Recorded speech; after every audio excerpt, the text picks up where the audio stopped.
Youngsters की बात कर रहे हैं, युवा पीढ़ी की बात कर रहे हैं। 2-3 सवाल है जो बहुत ही आजकल चर्चित है। पहला तो सबसे पहला है कि शादी से पहले लोग कहते हैं कि मुझे अपने पार्टनर को जानना है। लिव इन रिलेशनशिप का एक कॉन्सेप्ट है, शादी से पहले साथ में रहना और जानना। तो मैं आपसे जानना चाहूंगी कि आपके अनुसार लिव इन रिलेशनशिप सही है या नहीं है? कुत्ता बिल्ली कैसे रहते हैं? लिव इन में रहते हैं। तो आप इंसान हैं या कुत्ता हैं? यदि आप इंसान हैं तो धर्म के अनुसार रहेंगे। भाई धर्म नाम की कोई चीज है? हम अपनी पत्नी के साथ रहते हैं। विवाह के बाद ही हमें अपनी पत्नी को स्पर्श करने का अधिकार है। यदि हमने आपको स्पर्श किया तो ये भी पाप है।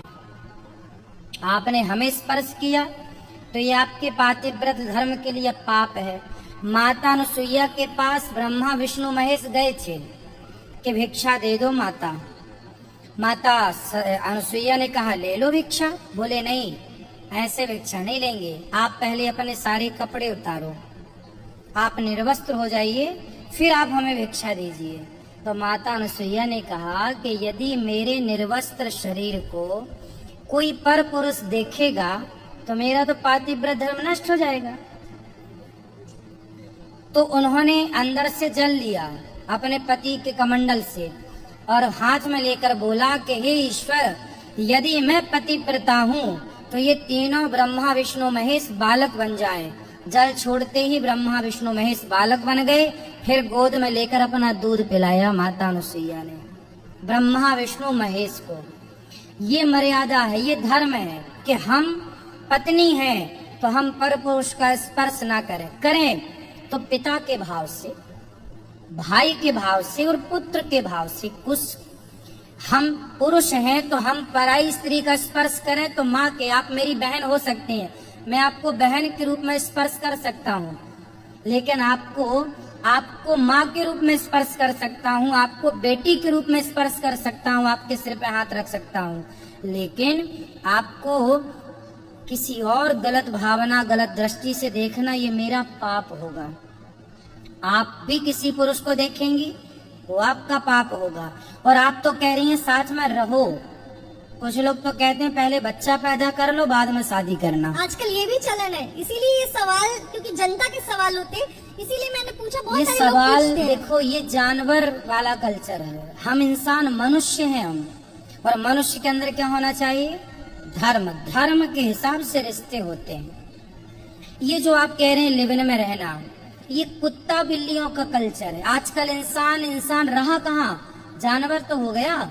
अब जो आप बातें कर रहे हैं जिसका समर्थक ये बच्चे करेंगे वो जानवर बुद्धि वाले हैं, और उन जानवरों से फिर हम क्या बात करें? आप बताइए। जो इसको सपोर्ट करता हो उनसे क्या बात करें?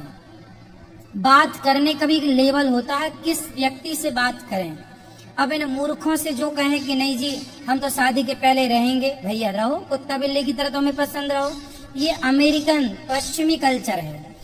अमेरिका में ऐसी होता है, लंदन में ऐसी होता है। एक्चुअली भारत, अब भारत रहा कहाँ? अब भारत को ना होड़ लगी है कि हम भी अमेरिका की तरह बने ना। भारत कभी अमेरिका नहीं बन सकता। अमेरिका और भारत में जमीन आसमान का अंतर है। अमेरिका के वहाँ ग्रीन कार्ड होता है, जैसे हमारे यहाँ आधार कार्ड होता है, ऐसे वहाँ का ग्रीन कार्ड होता है। उस ग्रीन कार्ड में वहाँ की माता का नाम तो है। हमारे यहाँ आधार कार्ड में आपके पिता का भी नाम होता है ना, माता का, पिता का। लेकिन वहाँ अमेरिका लंदन के जो वहाँ का आधार कार्ड है, वहाँ का सरकारी, उसमें बाप का नाम नहीं होता। आपको पता है ये बात? नहीं, वहां बाप का नाम नहीं होता। क्यों? क्योंकि बाप कंफर्म ही नहीं उन लोगों का। शादी 18 साल की लड़की होती है, फरार हो जाती है अपने घर से, 2 महीने इसके साथ, 2 महीने इसके साथ, 2 महीने इसके साथ, ऐसे वो लड़कों के साथ गुजारती है, कमाती खाती। आज लड़का इसको बदला, इसको बदला, इसको बदला, इसको बदला। अब ऐसे में वो प्रेग्नेंट हो गई, पता ही नहीं चला कि किसका बच्चा है। इसलिए वहां आधार कार्ड में बाप का नाम है ही नहीं, सरकारी रिकॉर्ड में। इसलिए तो कहा डार्विन ने कि हम बंदर की संतान हैं। क्योंकि उनके बापों का पता ही नहीं तो वो कहेंगे बंदर है।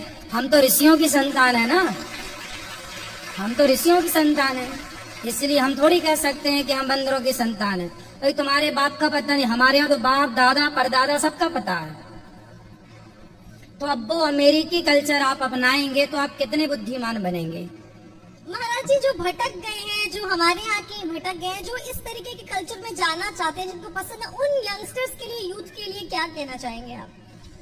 भटक गए हो तो सही राह पर आ जाओ, है ना। सुबह का भूला शाम को वापस सजाए तो उसे भूला कहाँ कहते हैं। आ जाओ, गलत तो गलत होता है, आप सिर्फ अटक लो।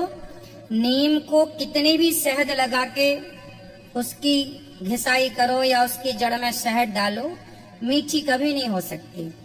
आपके गलत आचरण कितना भी आप सफाई दो, पर गलत आचरण सही नहीं हो सकता, गलत गलत ही रहेगा।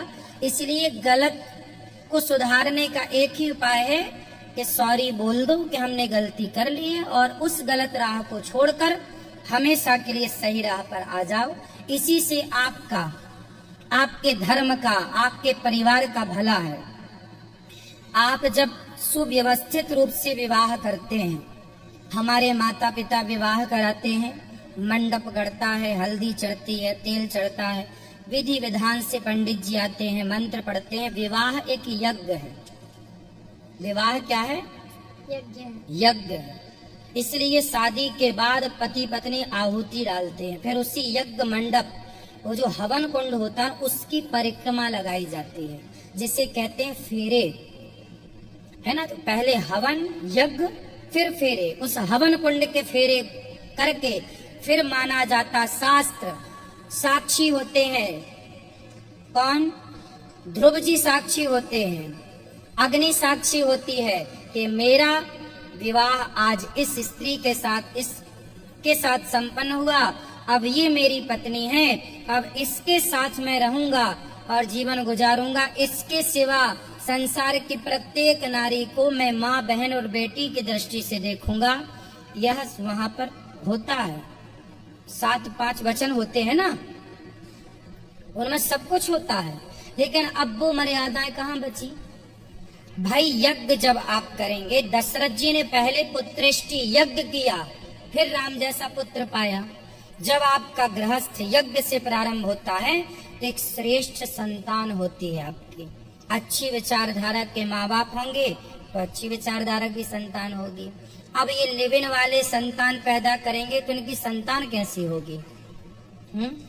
तो यानी माफी मांग लो, जो लोग ऐसी चीजें कर रहे हैं उन्हें नहीं करनी चाहिए, आपको चेंज होना चाहिए अपनी संस्कृति की तरफ। और माफी भी किसी हमसे माफी नहीं, माँ से माफी नहीं, माँ बाप से माफी नहीं, समाज से नहीं, खुद से माफी मांगो कि भाई मैंने गलती कर दी है। आप हमसे झूठ बोल सकती हैं, हम आपसे झूठ बोल सकते हैं, आप भी किसी से झूठ बोल सकते हैं, सबसे झूठ बोला जा सकता है। क्या खुद से झूठ बोला जा सकता है?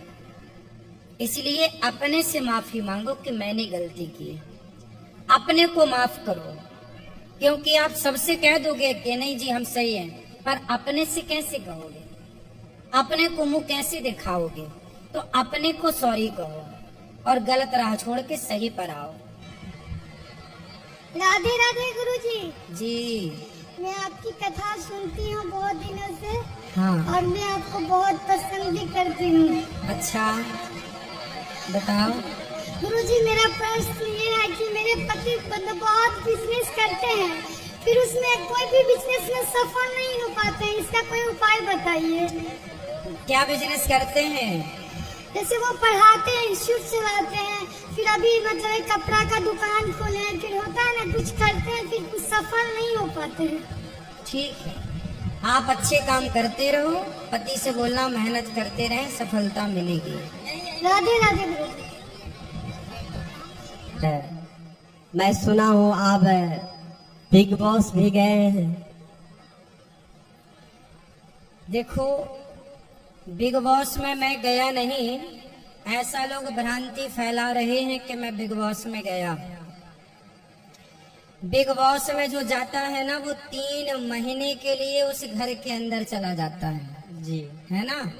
और मैं तो आपको कथा सुना रहा हूँ, मैं तो आपके बीच में हूँ। हाँ, मेरे पास बिग बॉस का ऑफर आया बार बार, जी कहा कि आप आ जाओ आ जाओ। मैंने मना किया, मैं नहीं आऊंगा, मैं नहीं आऊंगा।